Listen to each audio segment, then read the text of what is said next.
தான் கலந்து கொள்ளும் ஒவ்வொரு மேடையிலும் கான்பிடண்டா இருங்க, நல்லதே நடக்கும், வெற்றி நிச்சயம் என்று ஜோசியக்காரர்கள் கூறுவது போல கான்பிடண்டா இருங்க மக்களே, நல்லதே நடக்கும், வெற்றி நிச்சயம்.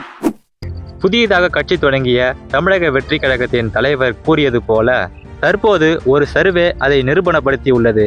தமிழக அரசியல் களத்தில் இப்போது தவேக உருவாக்கியுள்ள புயல்தான் அதிக பரபரப்பை ஏற்படுத்தியுள்ளது.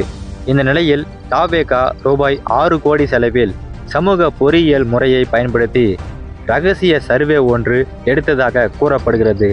அதில் 234 தொகுதிகளில் 73 தொகுதிகளில் 40% மேல் தவேகவுக்கு வாக்குகள் உறுதியாகியிருப்பது தெரிய வந்துள்ளது. மேலும் 140 தொகுதிகளில் சராசரியாக 25% வாக்குகளும், தென் மாவட்டங்களில் 15% குறைவான வாக்குகள் இருப்பதாகவும் இந்த தகவல் உறுதிப்படுத்தி உள்ளது. இந்த சர்வே கணக்குப்படி 2026ஆம் ஆண்டில் கண்டிப்பாக நாங்கள்தான் ஆட்சி அமைப்போம் என்று தவேக ஆதரவாளர்கள் கூறி வரும் நிலையில் இணையதளவாசிகள் அதற்கு பல்வேறு கருத்துகள் தெரிவித்து வருகிறார்கள்.